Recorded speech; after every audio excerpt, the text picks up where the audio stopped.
key from defensive coordinator Henry Miller. Pressure the quarterback. Do not allow him to get comfortable in the pocket. Good play by the Jaguar defense.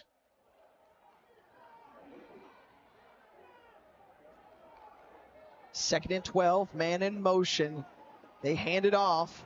Nice. Carl Ligon, who is back home, if you will, as he was a Southern Jaguar to start off his career before transferring to Alabama State. Yeah, great job on the outside. And look at the blocks on the secondary level. Getting involved in there was Holtzclaw, the running back. Ligon makes one cut, able to pick up big yardage to make it 3rd and short. 14-yard gain for Ligon. Got to get to the 40-yard line to convert for the first down. And again, nice run, Jamari Holtzclaw. And Holtzclaw up ahead with first down yardage and more as he's tackled at the 44-yard line. And a great job by offensive coordinator Chris Barnett on the play call after the first down sack. Able to call 2 plays to pick up the first down and keep this drive alive early. But still the key, they got to get Andrew Body going. Let's see how they get him going in this game on this first drive. Maybe an RPO would be something I would like to see called. Instead, they hand it off to Holtzclaw again towards that right side, and a gain of a couple there on the play. One of the things that Alabama State did so well last year is they had an awesome rushing attack. Better than 202 yards a game. You hear me say it all the time. Yeah. You give me a team that's got a defensive player as a head coach, they're going to learn how to run the ball, and they're going to learn how to punt the ball. That's what Alabama State would do. They have to run the ball successfully. Well, so far, a steady dose of runs on the play as Vincent Page Jr., the middle linebacker, makes the tackle. Carl Ligon is a part of this rushing attack this season. You see what they did last year. 2,372 yards on the ground. Almost 1,000 yards better than that 2023 season. And Terrence Graves wants to see how his defense can slow the Hornets offense down and stop them here on 3rd and short. Again, Ligon doing a good job behind those tackles. That's going to be close. Looks like the initial spot's going to bring him up a yard short of the first down marker. Zach Yassine and Kelby Gibbons in on the tackle. Well, 4 down territory with a late substitution fumble. And the fumble on the ground. And that quick snap, not able to convert. And Zach Yassine coming up with the football. The Jaguars celebrating after that. And Southern gets it. So rare that college quarterbacks get under center nowadays. And you'll see Body. Let's look at the location of the snap. From the center doesn't get it up. It's almost like the ball might have been deflected, but that's something you take for granted. A quarterback sneak handoff used to be simple, but these young centers are so used to just shotgun snaps. Ball never comes up. The drive ends for the Hornets. Well, good start for the offense. Stalled there for Alabama State. And now Southern with excellent field position for their opening drive as they hand it off. Trey Holly, who you mentioned in the open, Jay, as one of those difference makers for this Southern group. Pick up a 5. Holly is the best high school running back in the history of Louisiana football, the transfer from LSU. And we saw him opening week of the season. Everything's there. The ability to hit a home run, to outrun, to make defenders miss. Trey Holly's a total package. And Cam McCoy skips this one incomplete to Darren Morris. Cam McCoy out of St. Louis, Missouri, got the starting job in the opening week in that week 0 game against North Carolina Central as a QB battle ensued in fall camp. Then Jalen Woods started last week's game against Mississippi Valley before being knocked out of the game. And so Cam McCoy finished up and starts here today with the Jaguars offense once more. Now 3rd and 5 in Hornet territory. Holly to his left, flanks out, pass complete into the hands of Malachi Jackson. And Malachi Jackson picks up the first down and keeps the drive going. Nice throw, and this is how you run the passing game there. Good job by McCoy making a quick decision. You can help him out by allowing him to use his pre-snap read, defensive back giving too much cushion when you only need 6 yards. The DB's playing 10 yards off. That's an easy throw and catch. Nice conversion by the Jaguars. 4 wide receivers set in motion. And it's Cam McCoy with that RPO and tripped up there. A flag coming out at the end of the play as Davier Farrow was able to make the stop. I think this is going to be a hold on Southern. Holding. Offense, number 66. 10-yard penalty, still first down. Preston Clipper, our referee for today, confirms the call on the left guard, Michael Trotter. So that backs up Southern 10 yards. Well, one of the things we heard from offensive coordinator Mark Frederick was that wanted to get the quick game going early for Cam McCoy to establish him, knowing that they're going to be keying in on him as a runner. We'll see if he can complete some passes. That was important. In and out of the hands of Dupree Fuller Jr.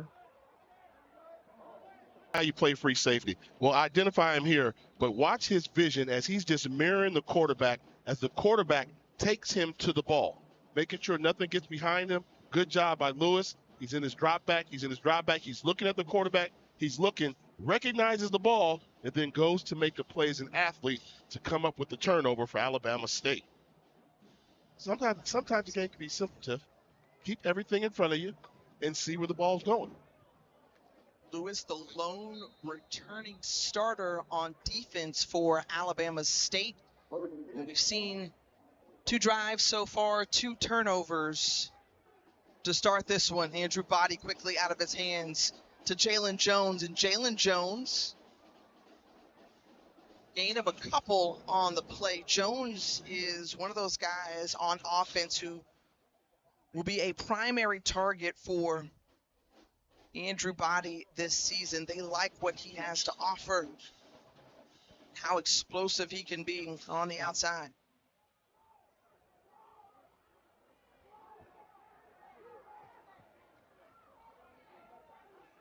The handoff right up the middle, and Jamari Holzclaw once again finding success. Quick tempo after that 11-yard pickup, and they go back on the ground again. It's Holzclaw once more. Sophomore out of North Fort Lauderdale is stopped by Jerome Wallace. Yeah, and I think Southern's going to have to make some adjustments on their defensive front 7. Right now, Alabama State has them stretched out. So you see 5 defensive backs in the game for Southern University, all there for the pass. And in their number count in the box versus the run, it's one-on-one. So if you're an offense and you're not running uphill, you'll take a one-on-one opportunity to allow your running back to make a play. Again, giving chase, getting to the perimeter. It's Carl Ligon, and Ligon across the 45, stopped at the 49 into Southern territory. Another look here. People don't realize how one little motion can throw off the defense. So they're trying to do the switch. The switch got there late, and that allowed the runner to get to the outside, and Ligon knew that by alignment with that one little 5-yard motion across the formation, caused some hesitancy in the Jaguar defense, resulting in a big play. Labonte feels the pressure, avoids it, the fumble again. So back-to-back possessions, fumbling the football. We'll see if Alabama State able to fall on top of it. That's Dylan Creech who is able to recover it. I don't know what this play was. I mean, like they're trying to do a rollout, but you see guys in his face right away. Then he's just trying to be an athlete, and the ball gets knocked out. And Alabama State fortunate that the fullback Dylan Creech was able to recover the fumble. Well, Jerome Wallace, who caused that fumble, you saw the pressure from Kelby Gibbons, the name of 2 guys along that defensive line. They're the bookends for the Jaguars. Hopeful they'll continue to make plays like that. Jalen Jones. Again, get him in space and watch out. And Jones is pushed out, but Good pickup there, something very simple. And now third down coming up after this play. Just get the ball to Jones out in space and see what he can do for you. And he takes a simple pass behind the line of scrimmage and picks up positive yards. You have to think now it's 3rd and 8, but you just crossed the 50-yard line. 2-down territory if you can make it 4th and manageable. You don't have to pick it all up here. Still yet to see Andrew Body take off and run in this football game.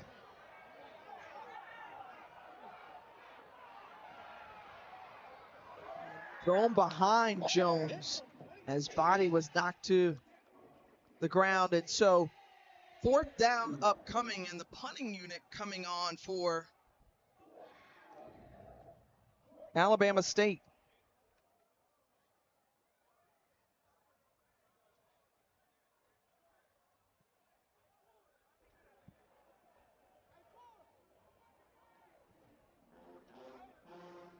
That's Harrison Tuck, who is set to punt it away for the Hornets. The junior Aussie had a couple of punts last week. Puts it up, going to try to pin the Jaguars inside the 10, and successfully doing so after. Now the Jaguars, who start from their own 9-yard line, backed up. And McCoy hands it off to Trey Holly, and Holly trying to give him a little bit of breathing room. And when you look around A.W. Mumford Stadium, you're definitely going to see Coach Richardson somewhere down on the field or up in the broadcast booth. He does radio for Jaguar Nation, so Pete Richardson still remaining connected to the game. And of course, when you look on the Southern sideline, you'll see his fingerprints all over. Terrence Graves was a former player for him at Winston-Salem State, and then an assistant at Southern. Mark Frederick, the OC as well.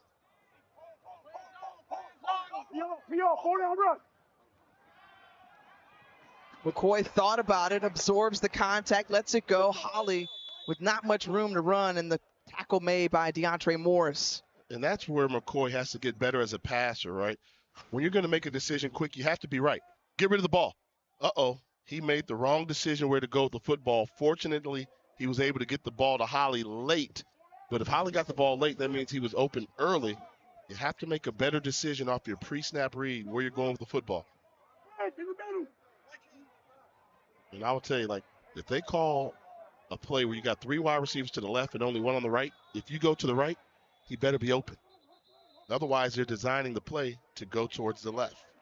Well, Southern's going to spend a timeout, talk it over with 3rd and 3 upcoming. It'll be a 30-second timeout. And Terrence Graves wanted to make sure 2-2-5 behavior here on 3rd and 3 from their own 16. The timeout, Cam McCoy gets it out of his hands into Jerome Minor Jr. And Jr. is able to pick up the first down. So that's going to be incomplete. Excuse me. 4th down. I thought this was a catch, and he was running with the football. Never quite had a great read by the quarterback, Cam McCoy. They brought the blitz from the inside and outside linebacker. The tight end going across the formation, but not able to hold on and help out his quarterback. Going to force a punt on what should have been a big play.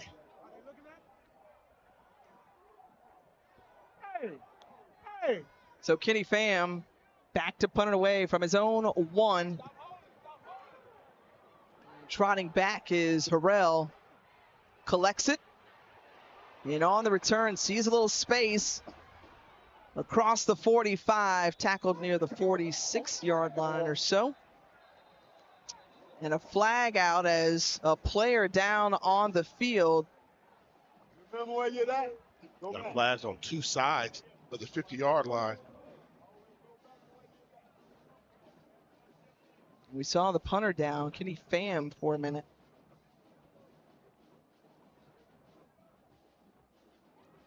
Preston Clipper and this SWAC officiating crew will discuss it.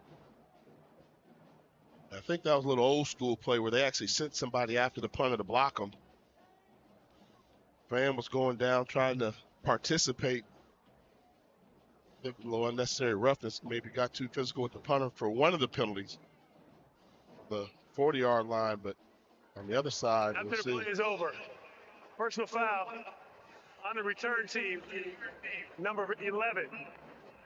After the play is over, personal foul on the kicking team, number 48. Those penalties cancel out. First down. So the offsetting penalties essentially canceling each other out.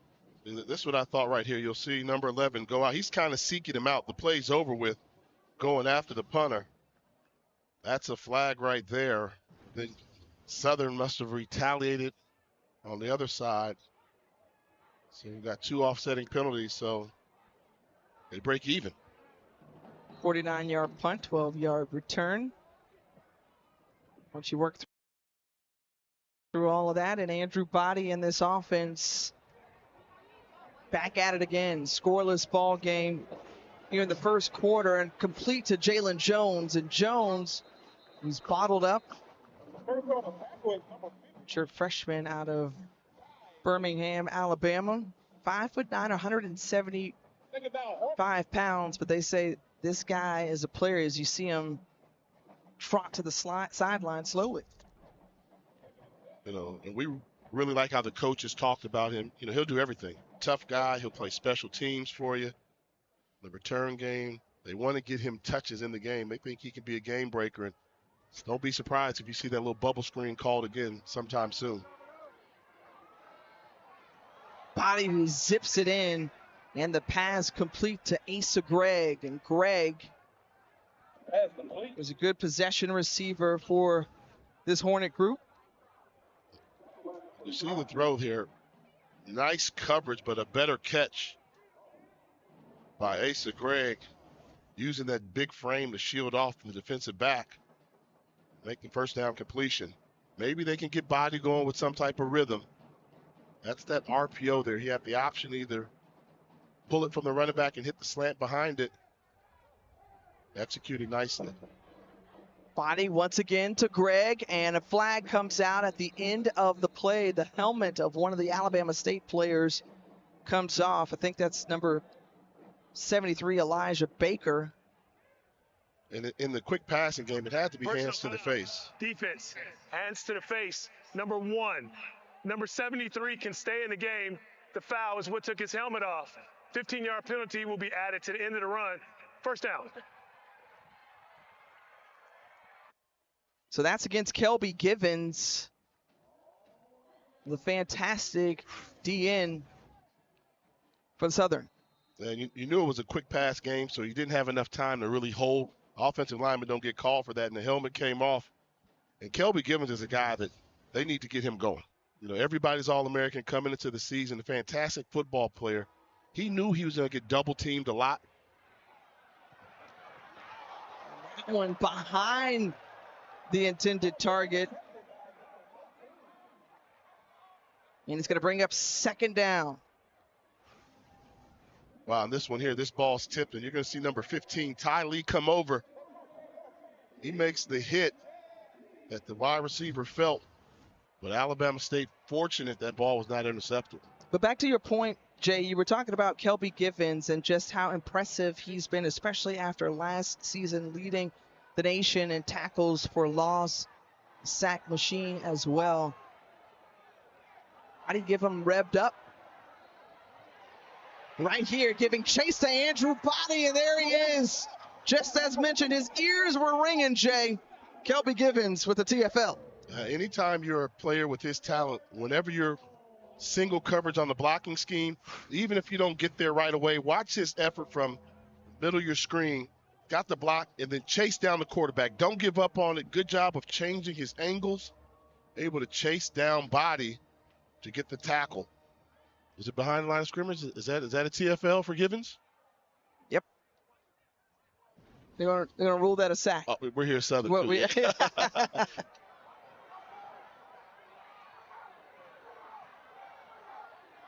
From the 20, 3rd and 11. Body going for the end zone. Overthrows his man, and Jalen Jones picks it up off the bounce. It's 4th down. Herman Brister was right there with him.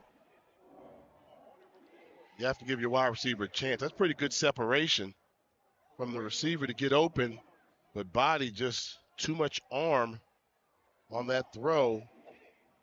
Still not able to settle in. You wonder, being one of the players of the week from a week ago, performance against UAB, we have not seen that Andrew Body here yet.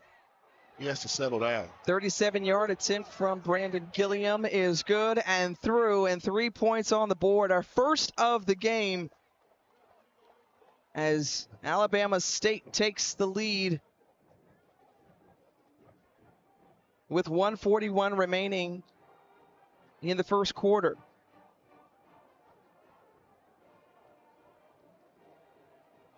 And when you look at Eddie Robinson Jr. and the job that he did, coming off of back-to-back 7-win seasons, finishing third in the SWAC East, there is a lot of hope for this group out of Montgomery, Alabama. And the question is this their year, Jay? Well, let's see how good I think they are.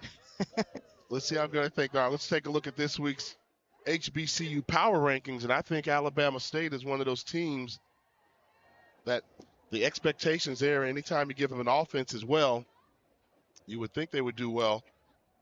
The Hornets know they've always had defense.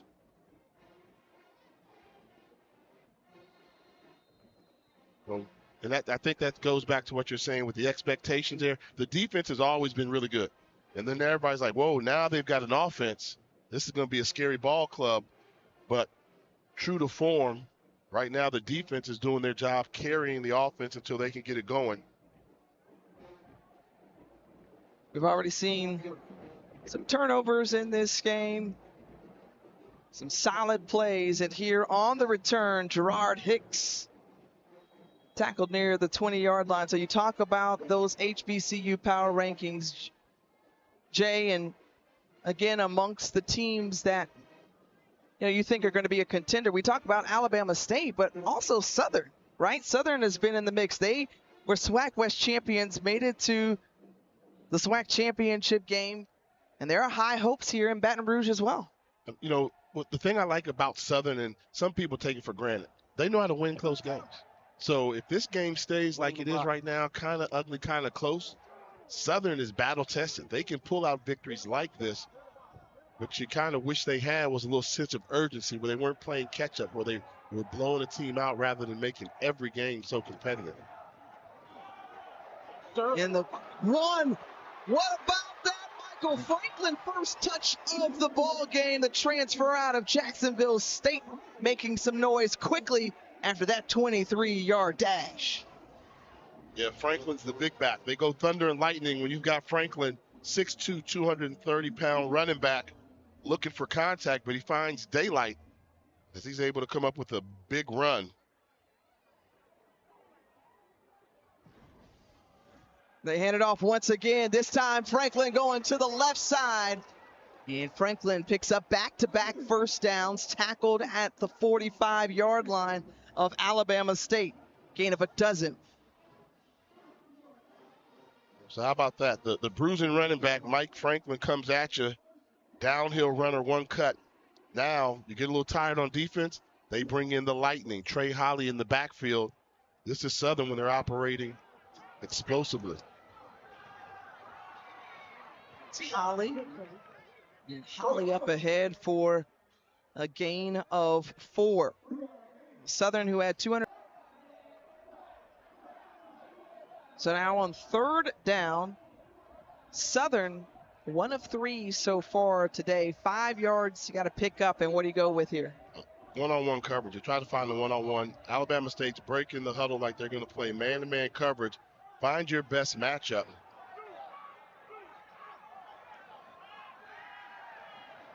Boy, going for it.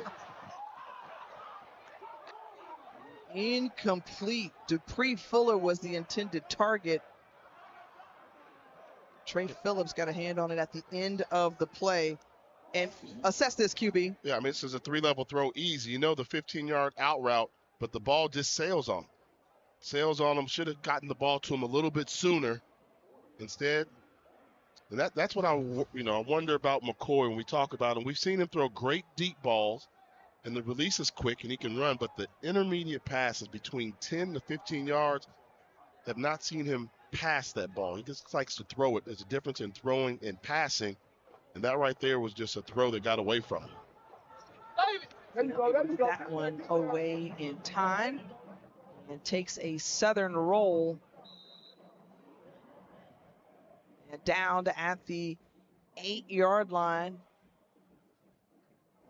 of Alabama State. So a 32-yard punt. Well, Jay, again, much heralded, 42 points put up last week on UAB from this Alabama State offense. Andrew Body, we came in talking about just the great job that he did, but what do you need to see more of from him in this Hornet offense? Just establish that they offensively they can stop hurting themselves. We've seen the sack, we've seen the penalty, we've seen the fumble. Put together a complete drive. I think the play selection has been there from the offensive coordinator. There have been some opportunities for big plays, but they've got the self-inflicted wounds with the penalties that'll end the drive. But I also want to see him break one. Take off running. We're yet to see like a design run where he uses his legs to become a factor in this game. Carl Ligon, who goes backwards on that play. Zach Yassine was in on the stop. You know, and to go back on that thought, there's a good job of plugging the hole by Yassine, number 91. Do we know the Southern University on defense, do they have anybody that can bring Andrew Body down? We don't know. I'm going to run that horse. And let me know if you can catch him.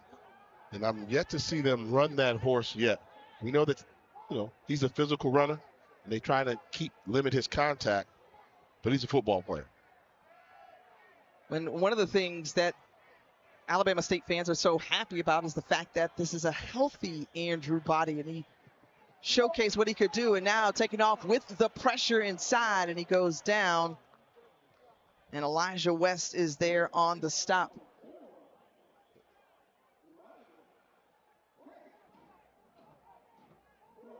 So with Andrew Body, who started out his career at Texas Southern in the SWAC West, had an impressive freshman campaign, has had to battle through some injuries throughout his career, including last season. After being injured in game 1, he's bounced back healthy and ready to lead this group here on 3rd down. Let's see if he can lead them to a first down pickup. Goes inside, comes back out, lofts it up in the air. Asa Gregg, who tried to make the adjustment, and the pass incomplete. And that was sending up a little bit of a prayer there, and Asa Gregg almost came to the rescue there. And right now, I want to see some power football. Those are my power rankings. Right now, neither one of these teams are scaring those other teams in the conferences. That's Darren Morris in motion, the handoff, and right up ahead. And a short gain on the play. Really a pickup of 5 there for Trey Holly. Lots of horses in the stable for Mark Frederick, the offensive coordinator. But when you've got a Trey Holly and you've got a Mike Franklin, who we've already seen, you got to make sure also your guys up front are blocking, making holes for them to be dynamic. But how scary is this backfield they have right now? McCoy can run and Holly can run. You should spread them out and then maybe go some misdirection one way or the other. Holly goes to the right and you give McCoy the opportunity to go to the left. But this is a very dangerous running backfield in terms of speed with McCoy and Holly back there. But to be honest, the guys up front who they talked about and they were feeling good about, and that's been a staple down here at Southern University, winning in between the tackles, has not been able to push people off the line of scrimmage. Well, you see the pass numbers tonight for Cam McCoy, 2 of 7 for 21 yards here on 3rd and 7. He's got a good completion here. Try to convert and does so right into the hands of Dupree Fuller, and that's going to be incomplete. He bobbled that one. Well, here's the thing. If you're a quarterback, you've got to be frustrated because 2 drops. You've had a couple of moments where it's been right there. And particularly Dupree Fuller. I mean, he's a veteran guy, graduate senior, and you run it up the seam, and that's a nicely thrown ball, and that's the second pass you've dropped that has ended the drive for your offense. And you see Coach Graves giving it to him a little bit. Movement up front against Southern. And when as a quarterback, when your guy drops a pass, hey, don't worry, I know I got to come back to you. Ball start. Drop 2. Offense. 5-yard Coach, penalty. you want to bring somebody else in the game Down. that's going to catch the ball? You know, you get away with a pass once, but that's 2 big drops to end drives. You start to lose confidence. Then in a 3-0 ball game where, you know, field position is a key, staying on the field is key for your defense, Southern has not executed well.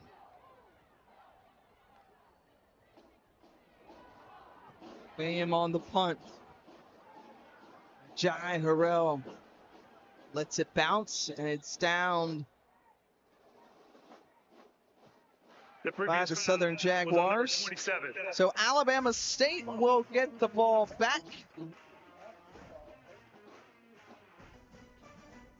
Just before the top of the hour, Jay Walker, Tiffany Green back here with you from Baton Rouge as the Hornet offense back on the field. Andrew Body, the QB1 for Alabama State. You see his potential. He started off, came on like gangbusters in his freshman season when he was at Texas Southern, better than 1,500 yards through the air and 11 TDs. Then he had to battle through some injuries, had a shoulder injury his sophomore campaign and re-injured it again in the first game last season. So they're hoping that this version of Andrew Body will carry over from what they saw last week against UAB as he hands it off to Jamari Holtzclaw. Holtzclaw, who was very productive last year before getting injured in last year's Magic City Classic.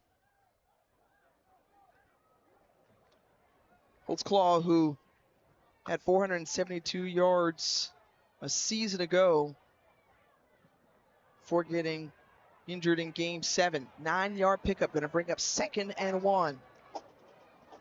They go back to him once more. And this is good enough for a first down. Able to take advantage of a successful run on first down to follow it up with 2 running plays to pick up the first down yardage. Noticing Southern University getting a little frustrated, starting to play one high coverage, trying to get people closer to the line of scrimmage, and it pays off there by you know who. Kelby Givens.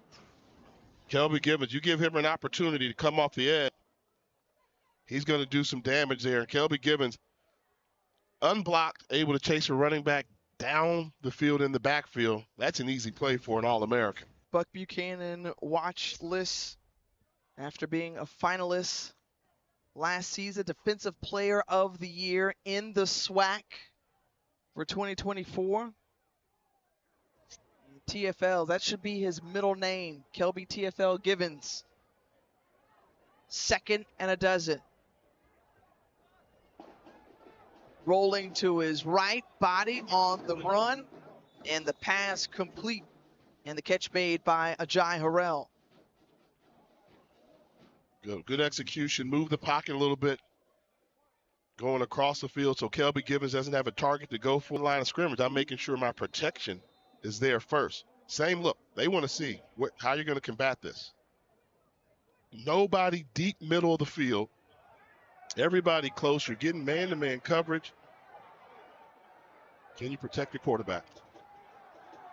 The pressure's coming, and the pass incomplete. All over on the coverage was Horatio Johnson, who was blanketing Jalen Jones.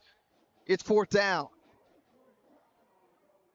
So Henry Miller's defense steps up and forces the punting unit to come on. Wow. 3rd and 3, you're across the 50. You call the pass 3 yards, you should be able to come up with in 2 plays. Instead, they're going to seem like they're going to elect to punt this ball.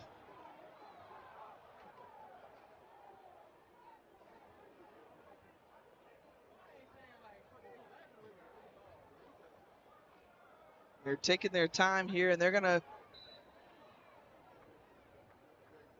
they'll take allow for the delay of game, go back 5 yards. 5-yard penalty. Still 4th down.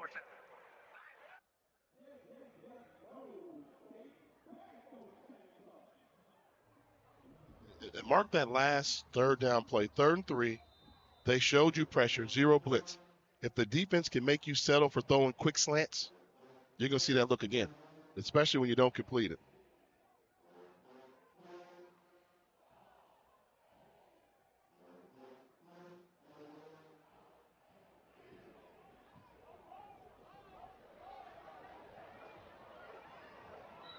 Great punt there by Harrison Tuck.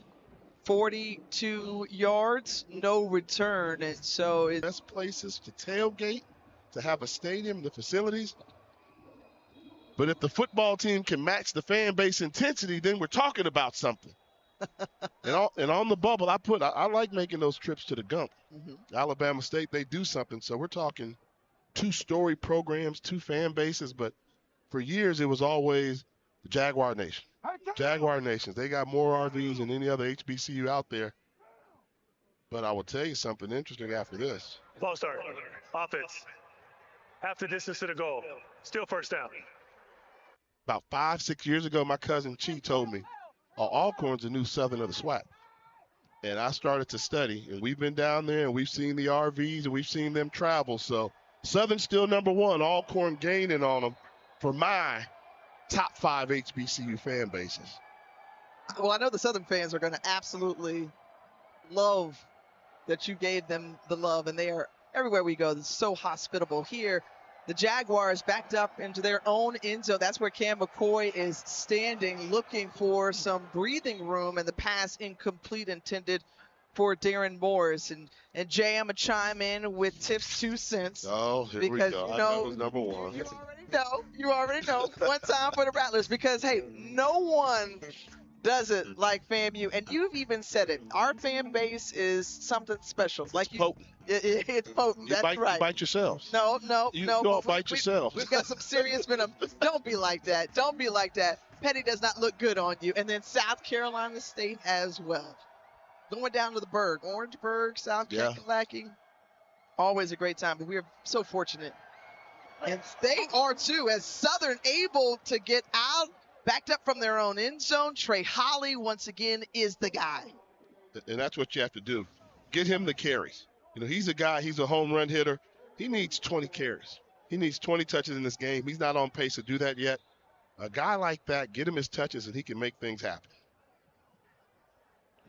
And Juan Gonzalez, the center, who limps off for Southern.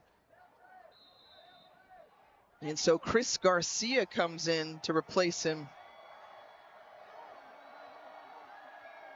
The snap it to McCoy. Now the shotgun. McCoy, play action. Darren Morris catches it. Zipped in there. Pass complete to Demo.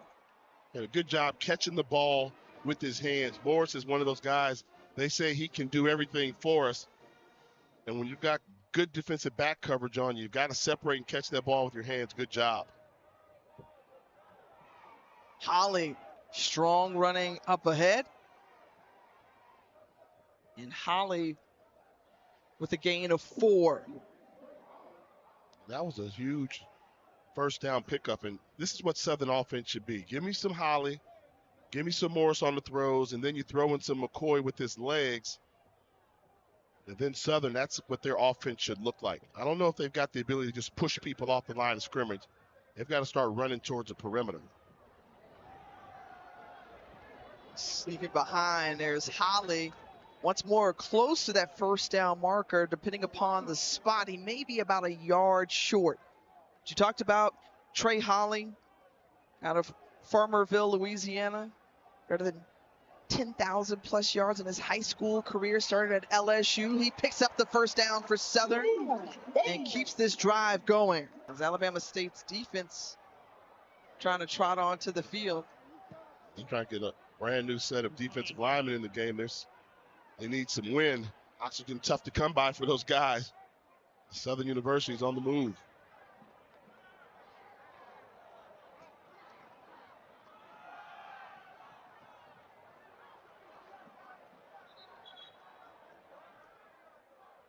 That looks good enough for a first down. They're going to move the chains.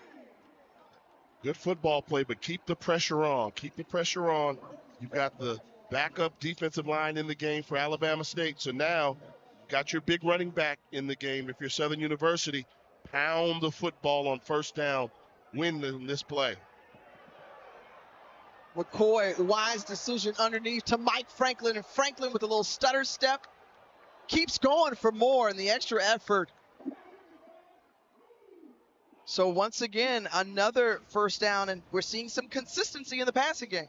Finding the check down. Nothing new like upfield. Find the check down to your running back. That'd be a good little safety net. Good effort by Franklin, picking up extra yards. And best drive that we've seen tonight from either team. 10th play of the drive for Southern. Taking their time. It's Mike Franklin, patient running there. And Franklin, whose story is much like many in college football these days, started at JUCO, then went over to UTEP. Timeout on the field for an injured Comes player. over from Jacksonville State to be with the Southern Jaguars. Injured player on the field for Alabama State. And that's number 95, Cornell Harris Jr. So one of the interior linemen for the Hornets, sophomore out of Kennedy Heights, Louisiana. Good job by the offensive line controlling the line of scrimmage. And you think about this drive, one or two throws from McCoy, but Holly got it started with some good running. Franklin came in and did a good job of catching the ball as well as running the ball. And give credit to the guys up front. The offensive line finally did a good job controlling the line of scrimmage, winning their one-on-one battles, creating some space for their running attack to make an impact. And before we go back to action, going back to the Gimme 5. So would you have put FAMU number 1 if it was your choice? I think Southern and FAMU have two outstanding fan bases. Okay. So I guess that's your way of saying yes. That's your way of saying yes. Harris being helped off and to the sideline. Back to action, 2nd and 5. Jaguars football, tackle made.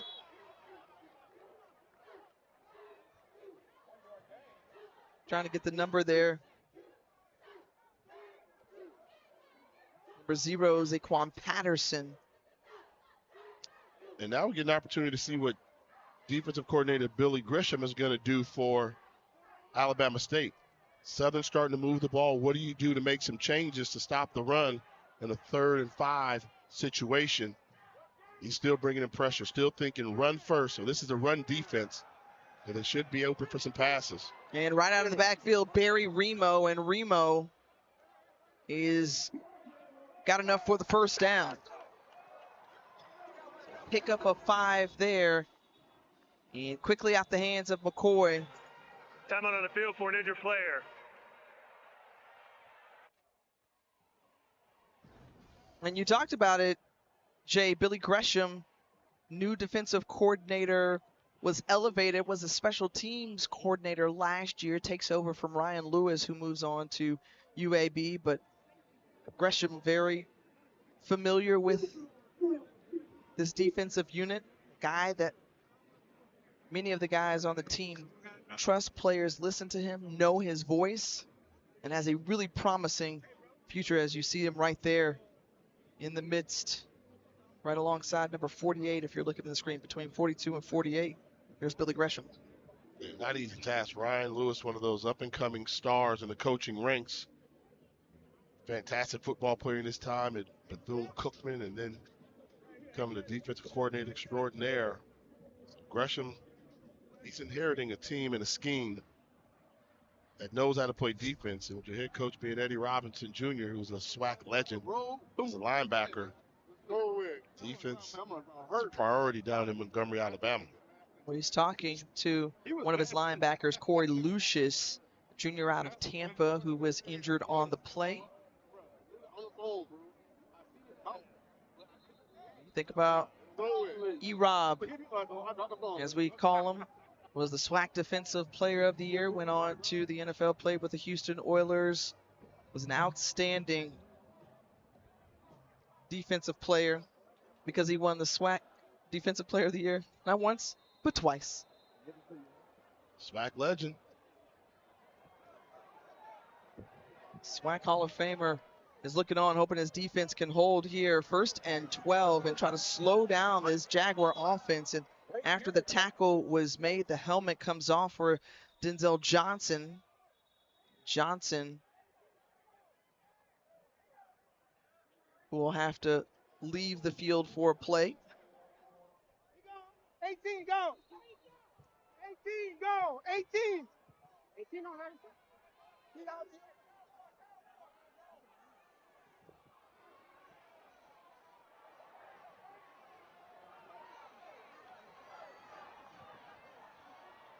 Ollie met by a number of white jerseys, stopped on the run.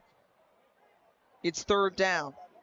And I will tell you, Alabama State is not loosening up their number count in the box. They respect the Southern passing game so much. Sorry, the Southern rushing game so much. That's why if you're Southern, you're seeing one-on-one coverage across the board. They're playing off one-on-one coverage because they're scared of the run-first mentality. You see the white jerseys crowding the line of scrimmage. As a quarterback, you have to be able to pick apart one-on-one coverage. That brings us to the 2-minute timeout. And physics don't say that's going to be an accurate throw, and that's why you settle for a field goal attempt. 38-yard field goal attempt for Nathan Zimmer, and it's blocked. They try to keep it going, but Alabama State comes up with a huge win on defense and special teams. That combination, that bend don't break. They force a field goal, and then the special teams unit with the block. Now, the first thing, let's check the elevation level of the kick. Was there room to kick the ball? That's not a highly stretched out hand. Low kick trajectory doesn't help, but still not a good job of shoring up the front line. See, guy gets a hand up that high, shouldn't come away with a blocked field goal attempt. Poor special teams by the Jaguars. First block of the season for Alabama State. They hold tight to their 3-0 lead. Quick wide receiver screen out to Jai Harrell. And this could be go time for Alabama State because it's 1:30 left before the half. Offense has a little pep in their step. 2-minute offense. Try and steal some points before the end of this half. They hand it off. Not much room to run for Jamari Holtzclaw. Alabama State, who has 2 timeouts remaining. And they let the clock run up until right now. A timeout taken, but it's by Southern University. I'm old school. If we're in 2-minute offense, less than 2 minutes to go, I wish my coach would call a running play. Unless it's 3rd and 1, 2nd and 1, you want to hurry up and get the first down. But when it's go time, it's go time. It's quarterback time. It's show time. Hey, coach, there's no excuses. We're going to throw the ball. And that just tells you the little difference there in the philosophy. Electing to run the ball, backed up a little bit. 2-minute offense. Does that sound too old school? No. But quarterbacks, you live for 2-minute offense. I mean, that's what you want.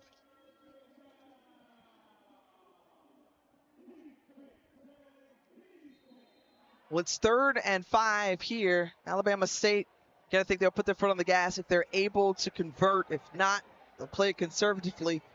And they elect to run the football. And Holtzclaw, with that extra leap there at the end, picks up the first down.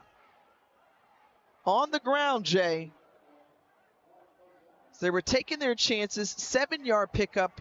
And now we'll still see a little more pep in the step. Body with time, man across the middle, pass complete into Jaguar territory. That's a Jai Harrell once again. There you go, and keep it going, keep it going. 2-minute offense is all about rhythm, having some pace, making sure everybody's got the call, lined up in the right position, and then going out and execute. 2-by-2 set, taking his time. 50 seconds left in the half.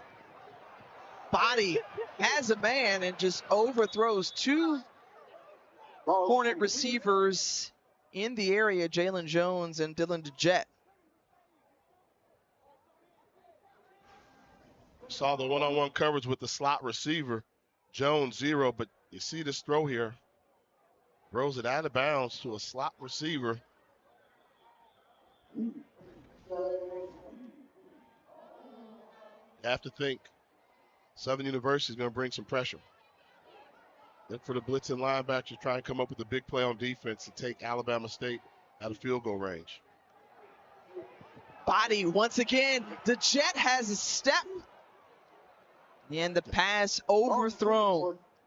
And that's, remember earlier I said, you know, when they bring that zero coverage, you have to hurt him. This is how you hurt him. He just missed having a huge play. Better throw, and you're striking up the band.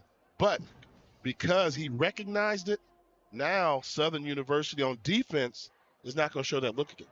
They're going to wait and say, well, we just dodged a bullet. Now let's go back and play some soft zone, or as you see, the free safety high now on the 25-yard line, because that was a lesson learned. 3rd and 10. Body. And again, incomplete. So 3 incompletions in a row. And a flag comes out on the far side. Holding. Defense, number 7. 10-yard penalty. Automatic. First down. Well, that goes against Zay Franks, the cornerback, and that helps out this Alabama State offense remain on the field. They've amassed 144 total yards of offense. They've had success on the ground, 60 yards through the air. Your 1st and 10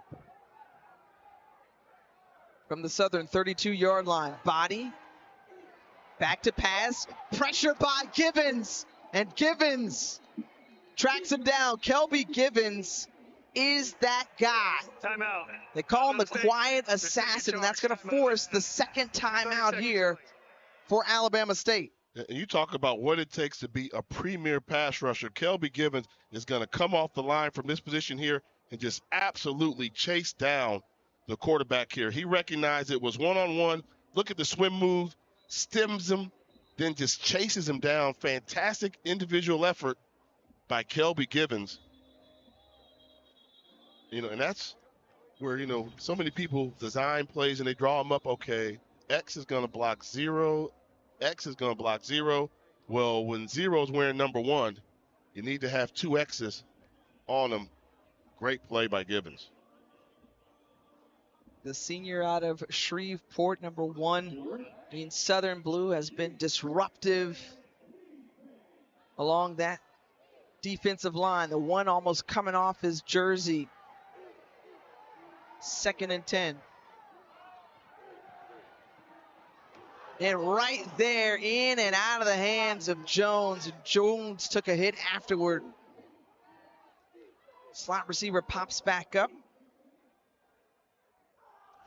I don't know if Jones knew he was the anticipated target, because he's open right now. And he was just getting his head around. Takes a pretty good look from the defensive back there. Body trying to attack the seam. You have to think if Jones catches that ball, probably avoids that hit.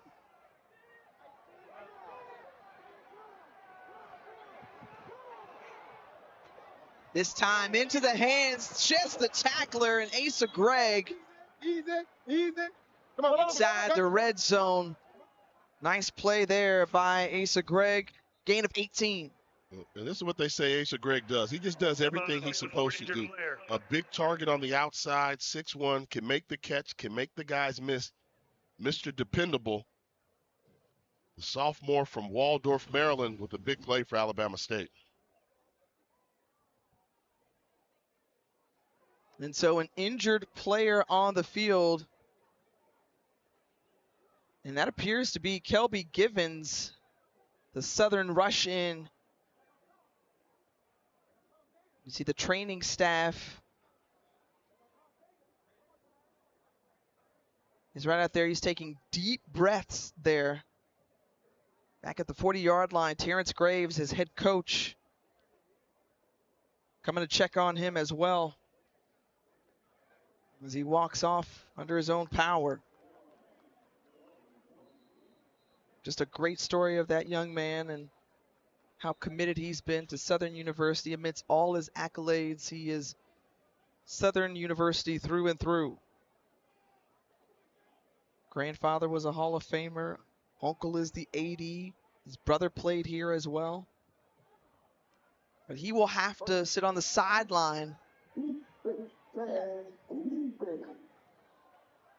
catch his breath in this final 15 seconds as Alabama State trying to extend their lead here before going into the locker room. Remember, they will get the ball to start the second half. Watch Jalen Jones on this route. Andrew Body with some space shades. One tackler keeps on going and brought down at the 14-yard line. And with 4 seconds remaining, Alabama State's going to spin Timeout, Alabama State. their final Third and timeout. Timeout. 30 seconds in length. You know, you analyze this first half, and it's like this Alabama State team a week ago scored 42 points versus an FBS opponent, went up and down the field. Was that just a one-hit wonder, or are we not giving enough credit to Southern University defensively for forcing this Alabama State offense to look average? Well, that was what the excitement was coming into this year, is the fact that Alabama State had a healthy quarterback in Andrew Body. Brandon Gilliam, who already booted through a 38-yarder to put 3 points on the board for the Hornets. Now this one from 31 yards out. From the left hash. It's up and it's through.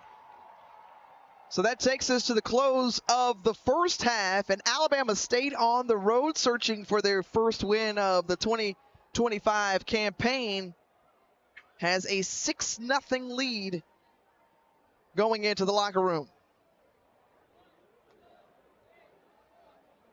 And the Hornet faithful who travel feel good at least through the first 30 minutes with their team on top.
All right, we're ready for second half action here from AEW Mumford Stadium as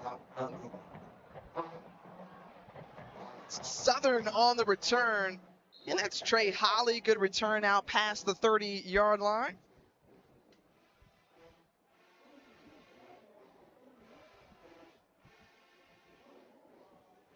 Well, Cam McCoy in that first half for Southern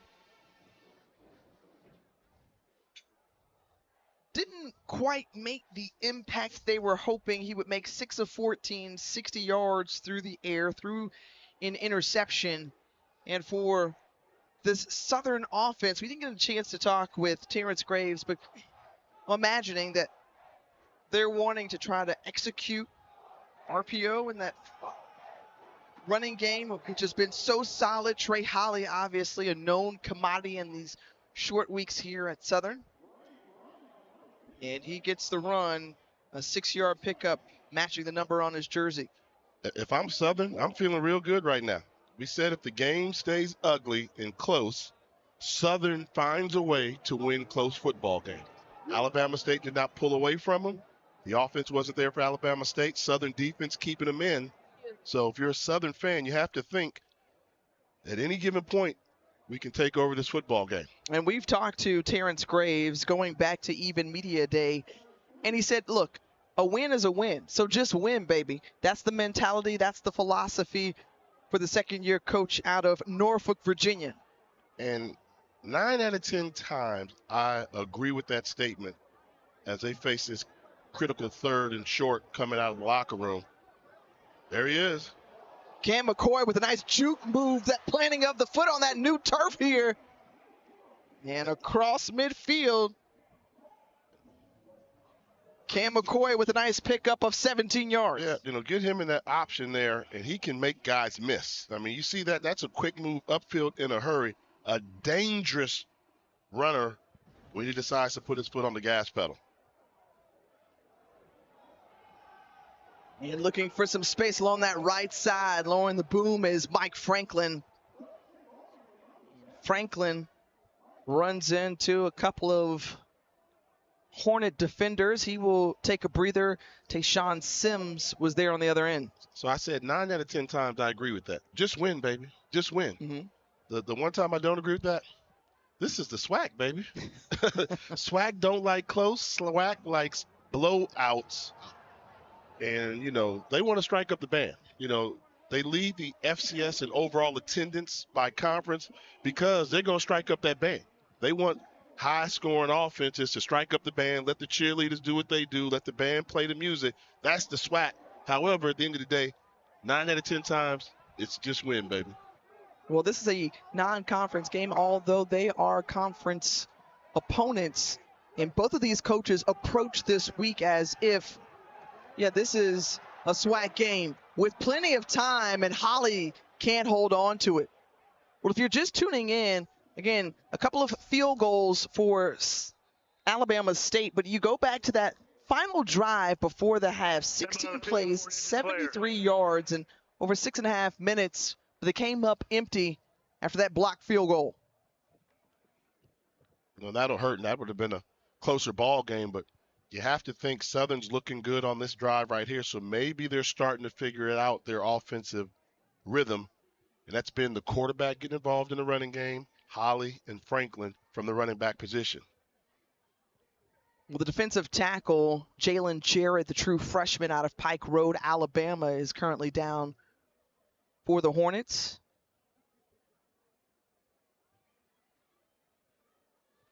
And he's being helped up and walks off. So good to see that young man is okay. When we talked about this Alabama State defense, coming in, everybody knew how strong they had been the last few seasons under Eddie Robinson Jr. He's a defensive-minded coach. His new DC, Billy Gresham, wants to carry that over. You're talking about a top 10 defense in all of FCS last season. But this year, they only returned one true starter, and that's Keon Lewis from his free safety position, number 3 in white, who's the farthest man back right now. College football today. Everything moves around. Pieces change. Players move on. Coaches move on as well. Trying to move the pile is Mike Franklin, able to do so.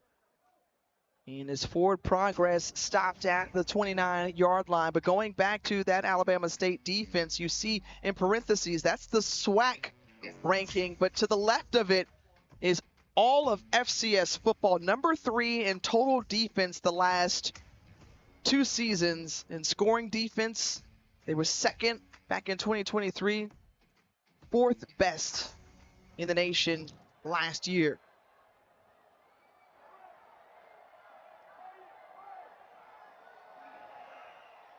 Nice find from Darren Morris. Let him do the rest. And Demo with the completion and the run after catch. And inside the red zone as he's bumped out at about the 12-yard line. Yeah, good job schematically by Mark Frederick, the offensive coordinator, with the lazy motion and then turn on the speed, get all the way across the formation, getting the ball to your best wide receiver and Darren Morris. The Jaguars on the prowl. That one batted down at the line of scrimmage. Good hands up front. That's Cornell Harris Jr.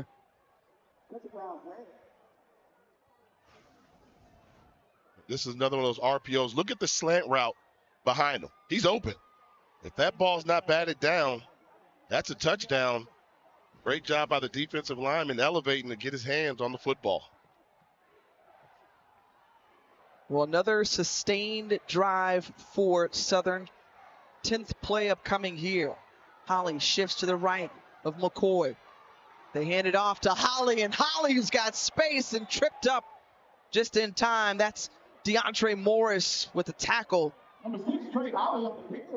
Morris, the transfer from Kennesaw State, with a good job of chasing down an athletic move by Holly. You see Morris come in there and just gets enough of the leg and the ankle to hold on to prevent the touchdown. McCoy, who's rolling, being chased, mirrored all the way, end zone, touchdown. Cam Jefferson left wide open.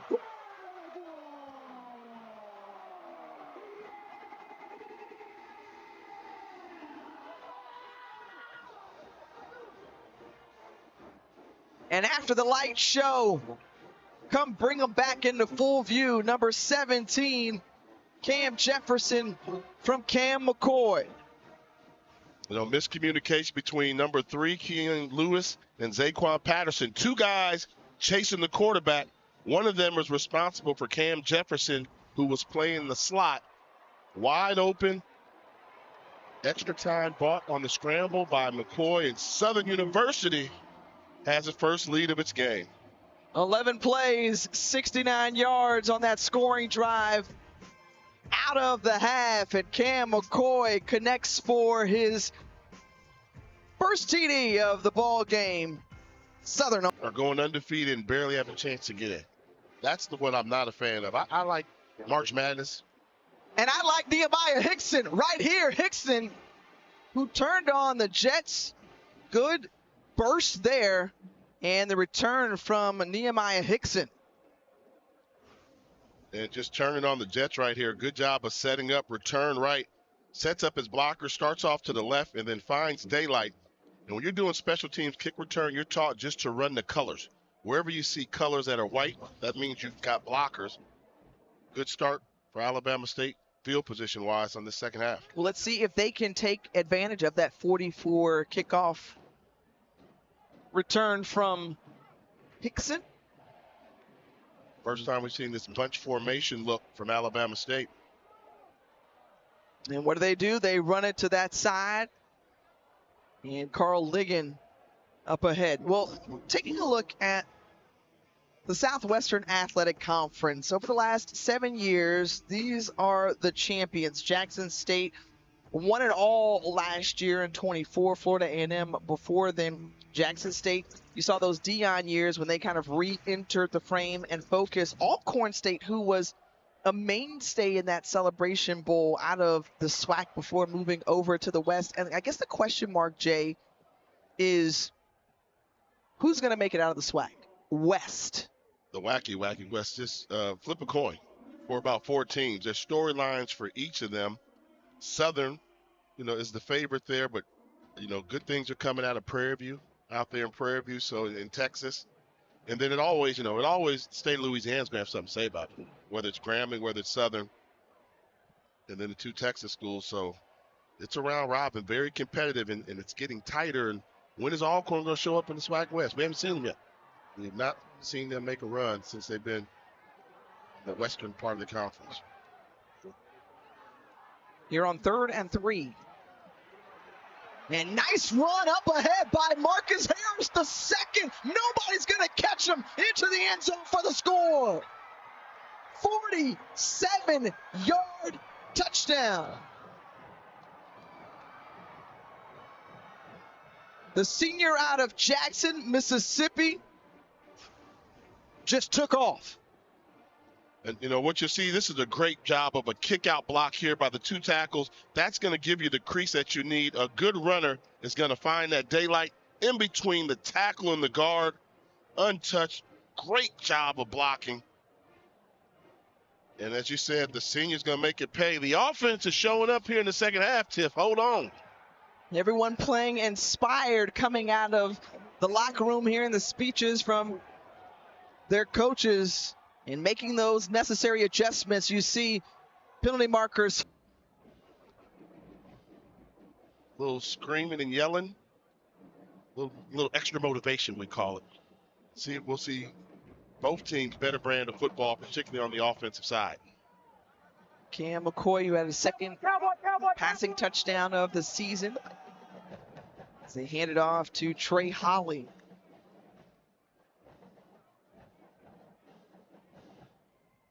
.424 on that last scoring drive for Number 6, Trey Olive. The Jaguars, their first score of the game.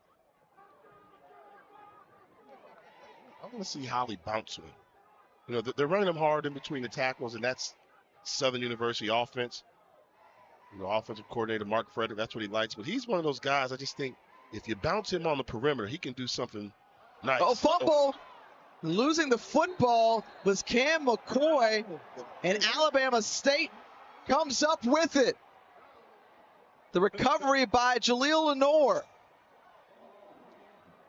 Before we replay it, normally you say if it's on the quarterback, running back exchange and the QB has an option of whether or not to pull it, you blame it on the quarterback.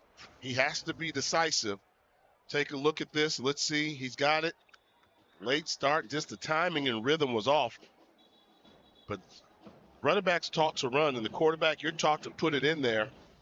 Put it right in his gut. Alabama State comes up with a turnover.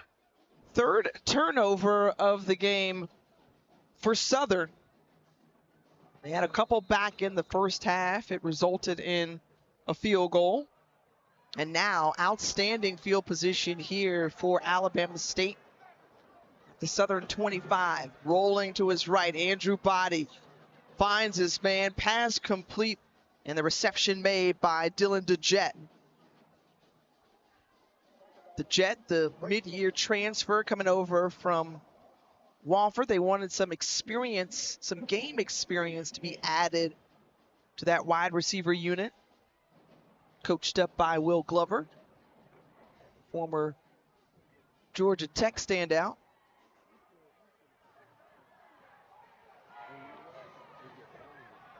Second and 5. There's Holdsclaw trying to bounce it, cuts back inside, and Holdsclaw is going to come up a couple of yards short of the first down. It's going to bring up third and short. I'm going to say I'm really impressed with number 73, Elijah Baker for Alabama State on the offensive line. Normally they're starting left tackle. They've moved him over to the right tackle, and he's done a really good job of securing the edge. On that touchdown run, he secured the edge. On that sweep just now, he secured the edge. Have the feeling they moved him over to that right side because that's where Kelby Gibbons likes to line up. So maybe they wanted to see their best lineman with that matchup. We'll see if they can hold.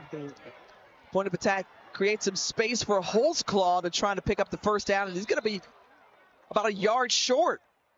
So good push up front from the Jaguars, and Horatio coming in on the run fit.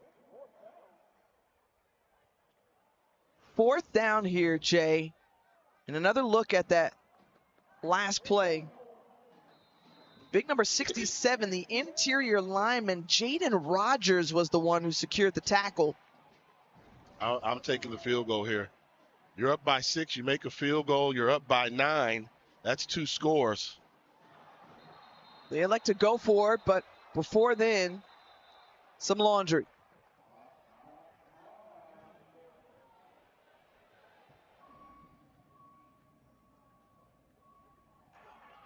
Snap infraction. Offense, number 79. 5-yard penalty. Fourth down. So that backs him up, but the offense now goes to the sideline. And Brandon Gilliam on for his third field goal try.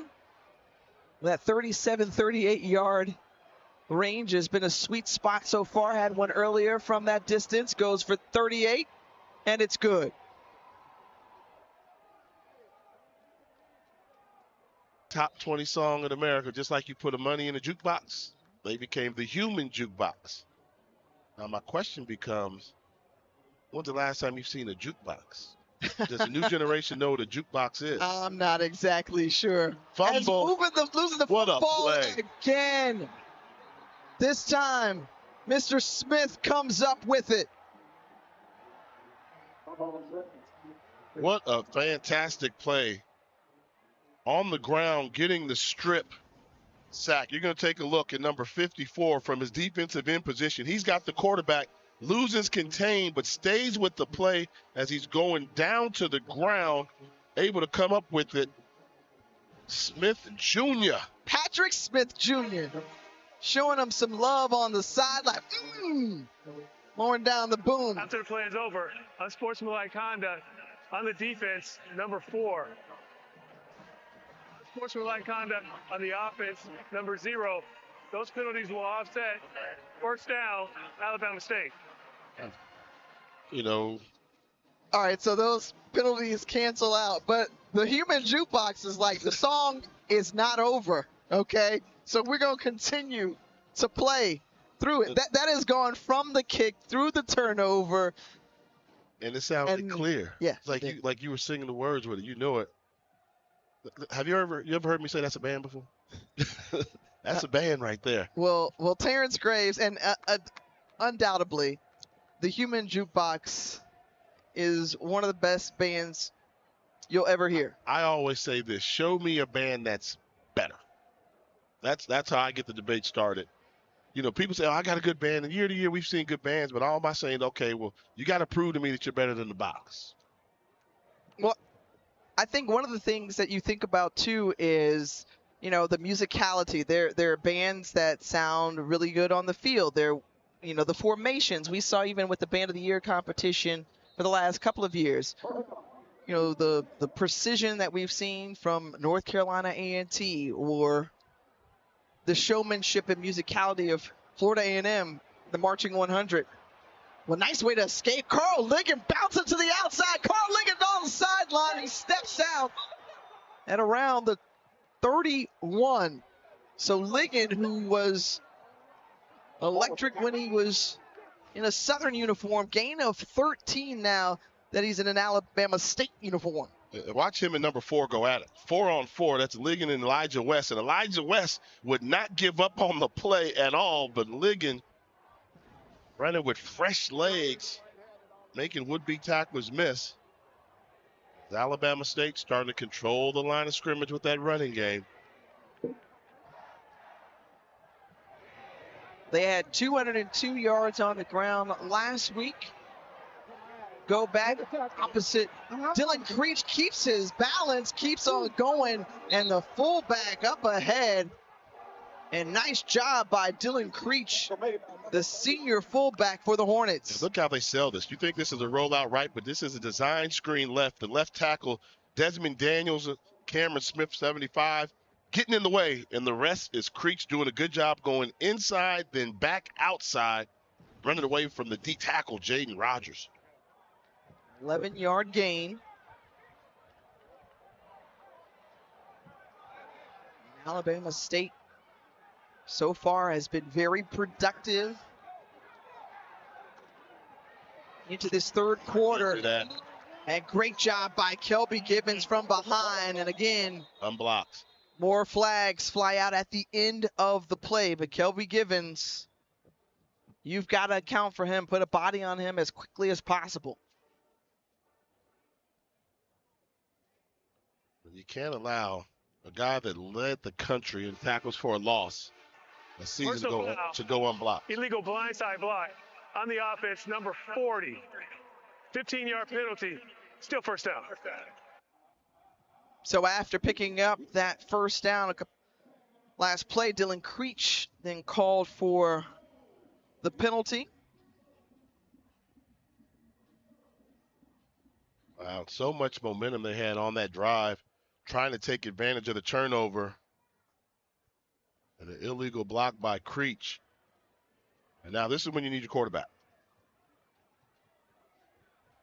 Step up, make some throws, try and keep this drive going with the odds against you.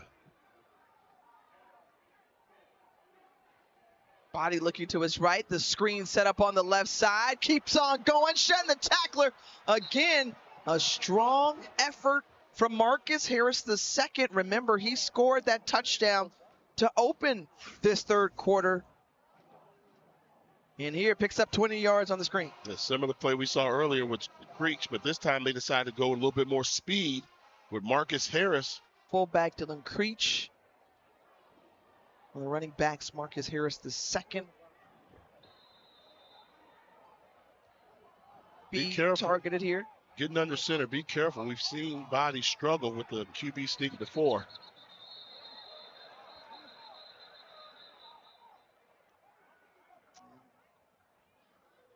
It's going to push back Alabama State. False start. Offense. Number 40. 5-yard penalty. Still second down. Wow. Big penalty there by Dylan Creech.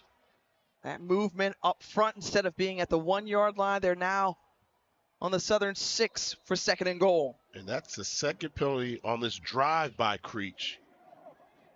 Big difference between 2nd and goal from the 1, and now you've got it on the 6. That penalty could be costly if they're not able to punch this ball to the end zone.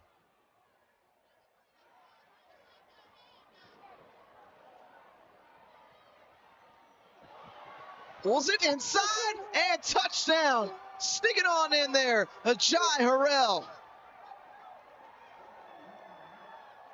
2-year starter who has been a wonderful competitor and one of the guys they wanted to go to and could rely on in this offense, and he delivers. Yeah, watch him hit the brakes. Going outside, you got me outflanked, you got leverage. Skip, skip. End zone, good move by Harrell. Using his momentum against the Southern tackler, that's Elijah West. Nice play design and good execution by the Hornets.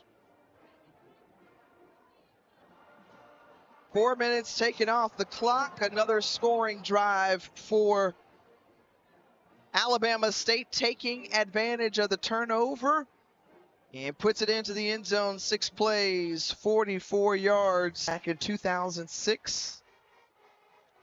Helped to lead Alabama State to back-to-back SWAC titles. I'm going to think that's probably the last time they won the SWAC. When Tavares Jackson was the quarterback.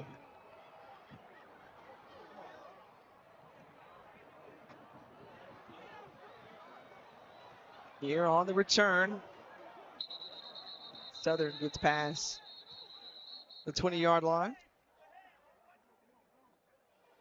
Of course, Tavares Jackson and that wonderful career that he had, not only with Alabama State, but in the NFL as well. Legend. Transferred from the University of Arkansas, came to Alabama State, made his mark there. Outstanding player, the SWAC championship game, did it all. Gone too soon. Local kid from Montgomery, Alabama, ended up playing at Alabama State. Rest in peace, T-Jack. Passed away in just before his 37th birthday in a car accident back in 2020.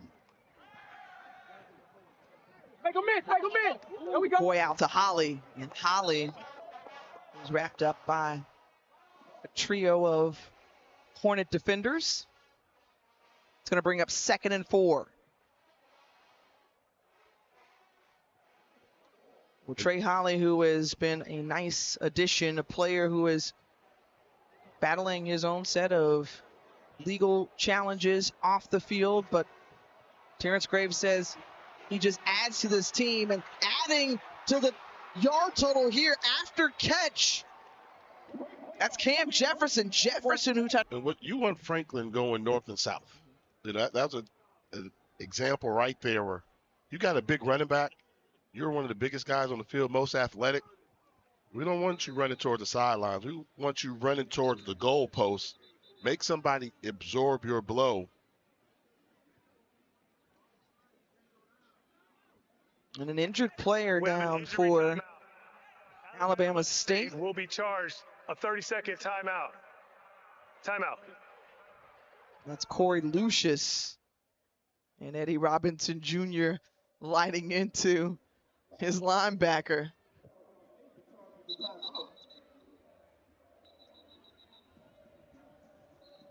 Some intensity down there. Eddie Robinson normally kind of mild, calm, cool, and collected. Well, it forces Alabama State to have to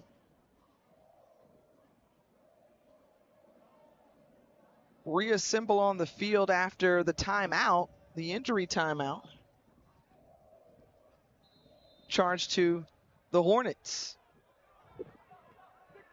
So it stopped the clock and allows Southern to get one more playoff before the end of the quarter. McCoy, and miscommunication as DeAndre Morris from the Hornets almost came up with it from his free safety position.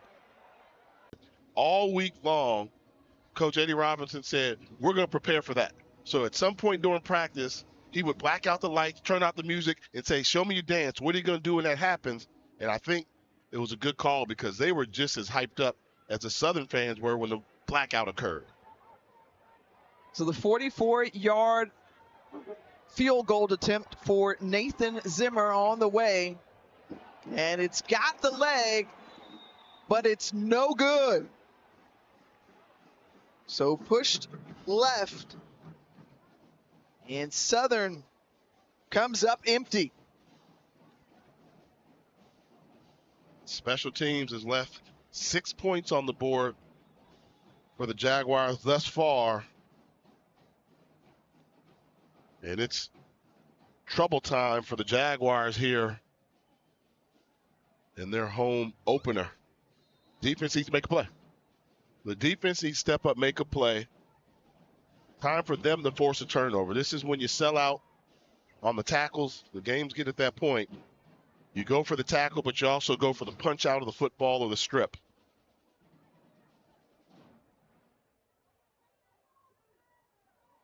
First and 10 for Alabama State.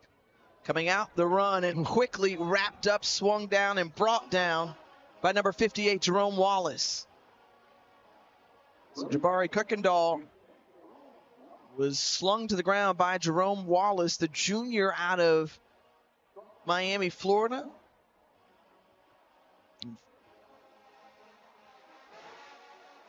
Sometimes I always wonder, like, does the man know the score of the game?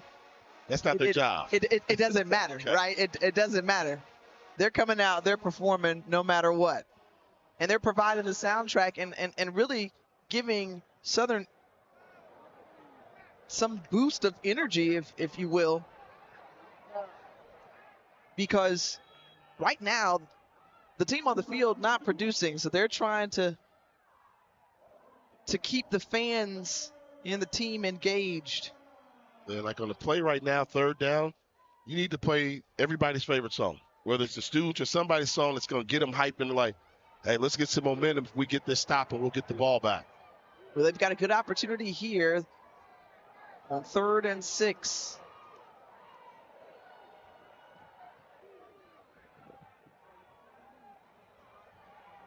Heidi takes the snap, has time, and just way overthrows. That was a tackle. Yep. Pass interference. Defensive They saw the one-on-one matchup they had with Jalen Jones in the slot. Penalty. First down. And he was wrestled right away. Elijah West was on the coverage there.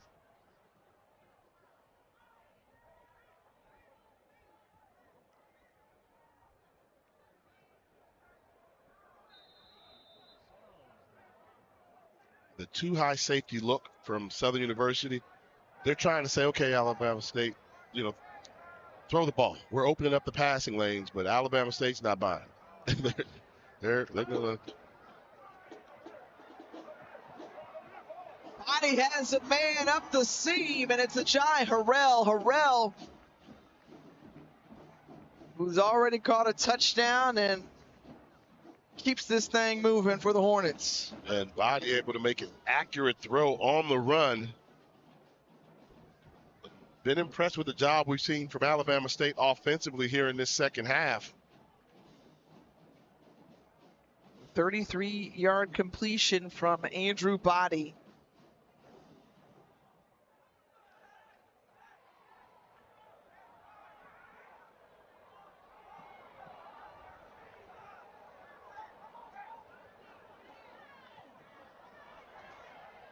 Run from Kuykendall.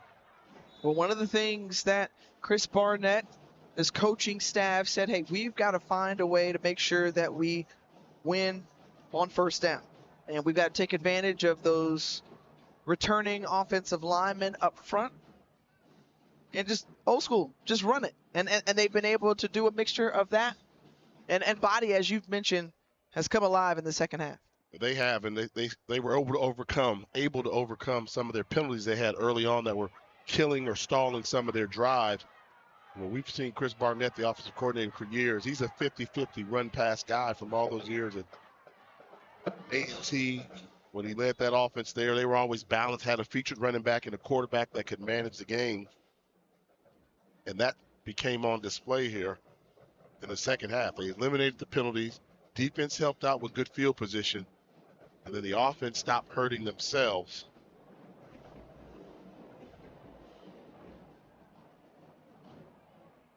The mighty marching Hornets ready to strike up the fight song once again. If you can punch it into the end zone, find pay dirt.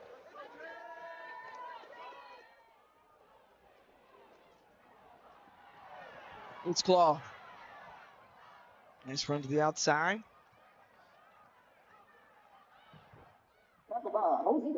And you got to get down to the 2-yard line to make it first and goal.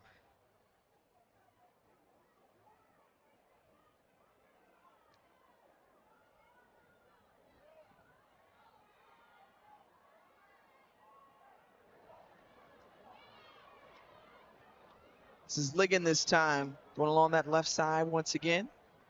Talk about number 2, Horatio. And third down upcoming. The success running for them has been on the right side of the offensive line with Elijah Baker kind of running at Kelby Givens. So kind of neutralizing Givens and forcing the other blue jerseys to make plays. They can still get a first down on this part of the field. But if they're going to run the ball, you'd like to see them run it to the right side.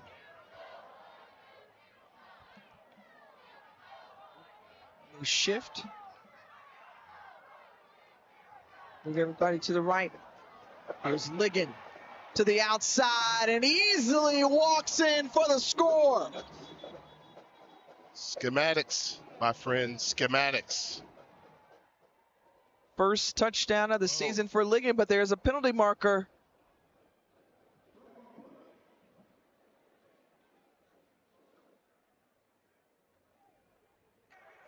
Holding. Offense, number 65. 10-yard penalty. Still third down. So that wipes off the touchdown for the Jaguars. We anticipate that we will see him again this season if healthy, as Cam McCoy has it intercepted. And the Hornets have it. Zaquan Peterson with the INT. Second pick of the night for the Hornet defense.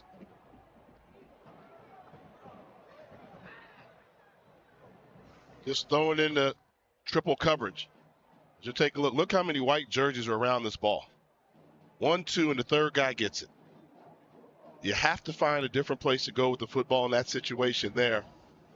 That's just a poor read. And Cameron McCoy's another interception there. Just have to learn to go someplace else with the football. Not seeing things well in the passing game. Well, one of the things that Terrence Graves said they needed to do a better job of was ball security.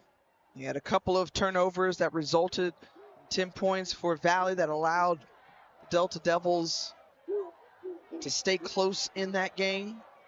And here, five turnovers tonight. You're not going to win a football game doing that.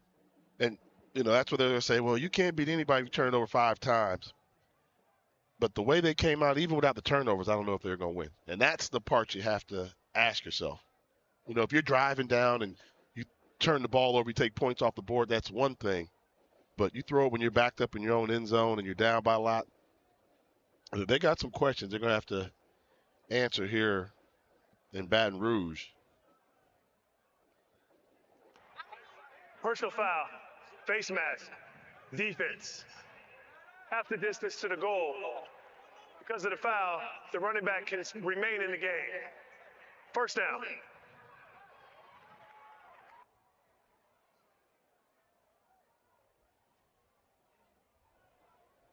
So Graves, who's been an HBCU lifer, finally got the head coaching opportunity, taking over for Eric Dooley at the end of that 2023 season. Last year, SWAC West champions. And this year remains a question mark for his group.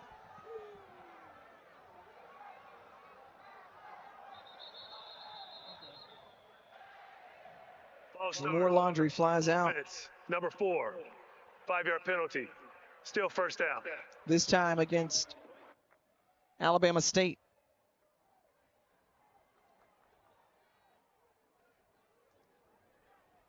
It's one of those things where, how do you want to see it if you're a Southern fan? I see it like, if they don't come back and win this game, you lost to 2 pretty good football teams this year. Who's played a tougher HBCU schedule than that? Take on North Carolina Central, who's a top 3 team. You take on Alabama State, could be a top 3 team. You come up short, but you still have the rest of conference play in front of you. So that's the good news. So this will come back for a penalty, but it's going to be exciting. Bad news,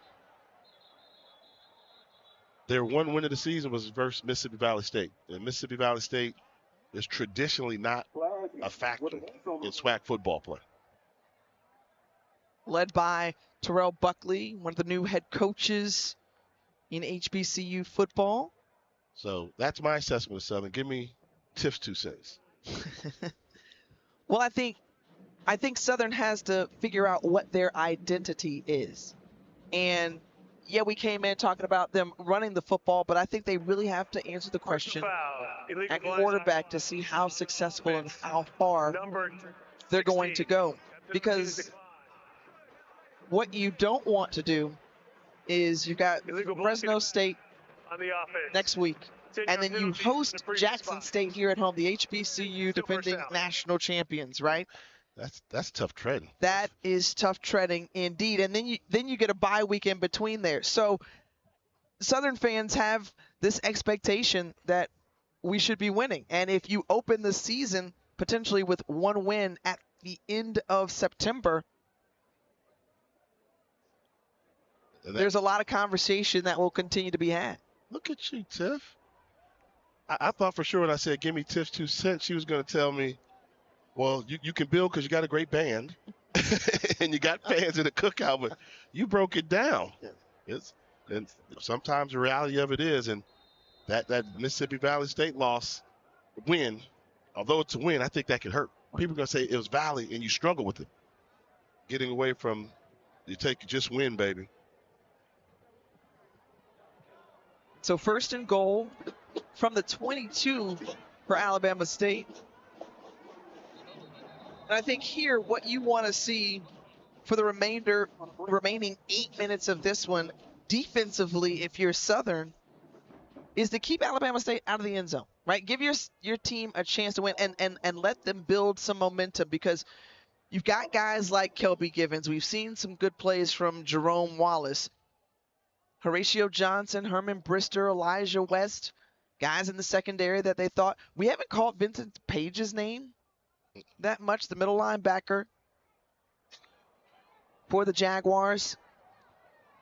What I thought was smart by Alabama State, rather than trying to run in the teeth of the Southern defense, they took it to the perimeter. Started doing screens, started doing wide receiver bubble screens on the outside. And in for the score, the touchdown to Dylan DeJet.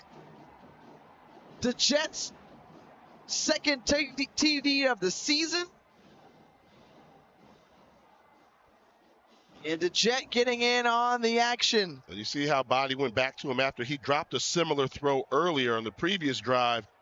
DeJet this time had that sense of urgency, and I'm sure on the sideline said, my bad, come back to me. And it'll be a pleasure for me to do my very first football game from the AUC campus. That's what AUC, we're coming. Same? Yeah. Bucket list. We get to do it together. And everybody knows in the 90s, I was going down to Atlanta on spring break now.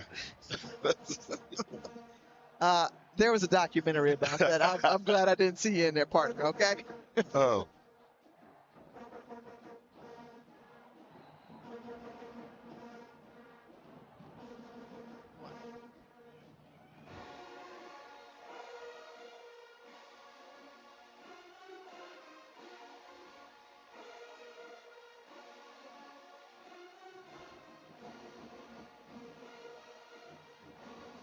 needed the Jaguar football team to have the same energy as the band here tonight. One score, it was Cam McCoy to Cam Jefferson, their first drive of the third quarter, but nothing before or since. And if you're in these final 7 minutes or so and you're Terrence Graves, what do you need to see from this group? I'm looking. I'm really, really looking. Normally say I want to see who's going to fight for me. I need to see who's a game breaker. Who's a guy that, you know what, I want to go question one of my coaches. Hey, why didn't we get him the ball more? Why didn't we do this? We got a left tackle controversy. We're battling. Let's see the other guy and show me who plays best on the field. Right now you have to look for your playmakers and who's a difference maker for you when you're down by this much. Obviously, what you've been doing hasn't quite been working.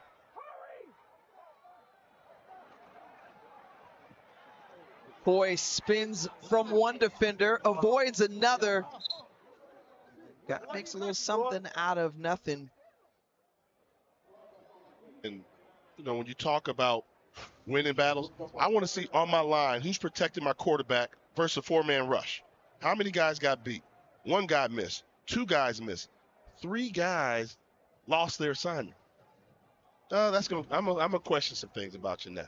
Now I need to know, were you just getting along because you were in the starting lineup? Pass complete to Dupree Fuller, and Fuller continues to bounce off of tacklers across to the 41-yard line. Southern has been able to move the football. I mean, they've had some double-digit drives, but they've resulted in turnovers. And you are what your offense says you are. And their offense says they're 7 points good versus a very good defense, by the way. Escaping is Cam McCoy across midfield. And brought down by Greg Mangle. Why didn't we run Cam McCoy more? That's what I want to know. I mean, he is a absolute thoroughbred. He gets outside of the pocket. They still have the question on quarterback. We started to touch on the situation with Jalen Woods. But one of the things they wanted to see from Cam McCoy was the fact that, hey, look, we've seen in week 1 and week 2, you can't out-athlete everybody. We need to see you do that right there. Stand in the pocket, make some passes. That's another one of those dangerous passes he made, drifting to his left, trying to throw back right. Better defensive back is going to undercut that ball because you're bringing him into the angle. But I want to see some deep shots from McCoy. When we saw him in the MEAC SWAC Challenge, he threw some nice post routes deep, some go routes on the outside that were on the money. I thought from that you could build upon something because the defense has to respect his deep ball.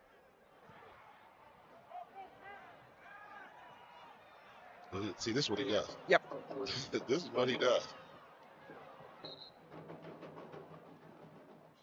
And that's the area where, he was effective when he was at Jackson State. We saw glimpses of that as he was rotated into the lineup. And here at Southern, they wanted him to do more of this. Yeah, you can't catch him. I mean, he made an Denzel Johnson, who's a really good player for Alabama State. He ran his ankle away from him. Battering ram Barry Remo on the carry. 3:30 remaining in the game. A big second half from Alabama State.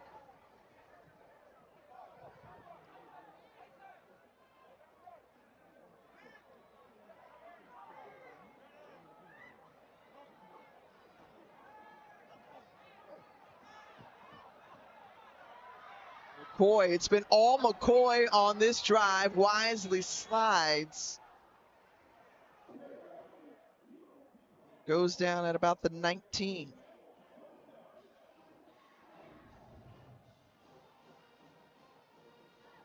So Cam McCoy is trying to will his group into the end zone in the closing minutes of this game.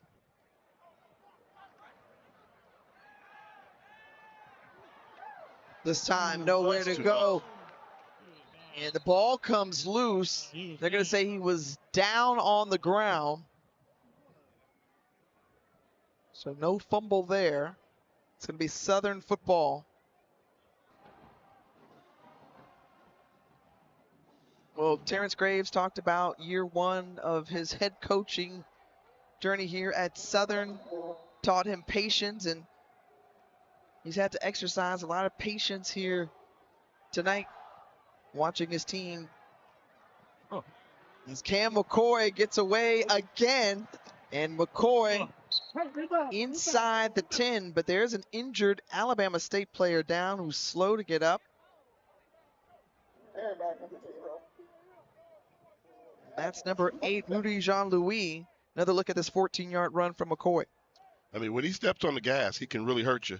And you'll see there, able to run away from folks.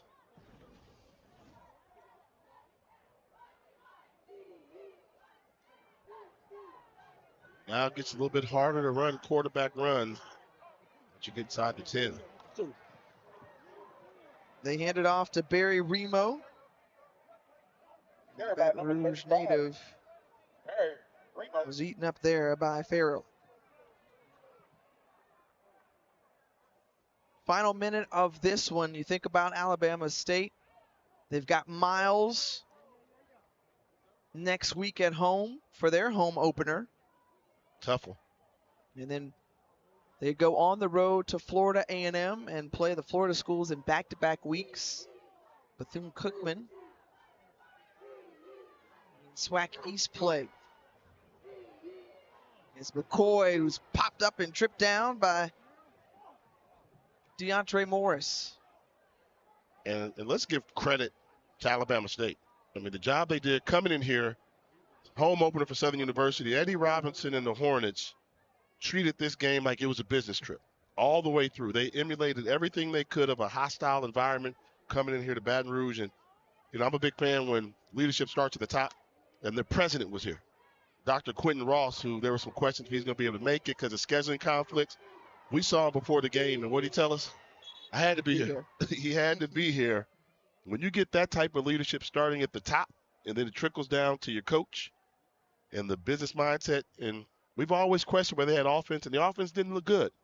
But if I'm going to be negative, I'm going to be positive. You are what your offense says you are. That's 30 points. If this team can average above 25, 26 points a game, the Hornets could be in business for this upcoming football season.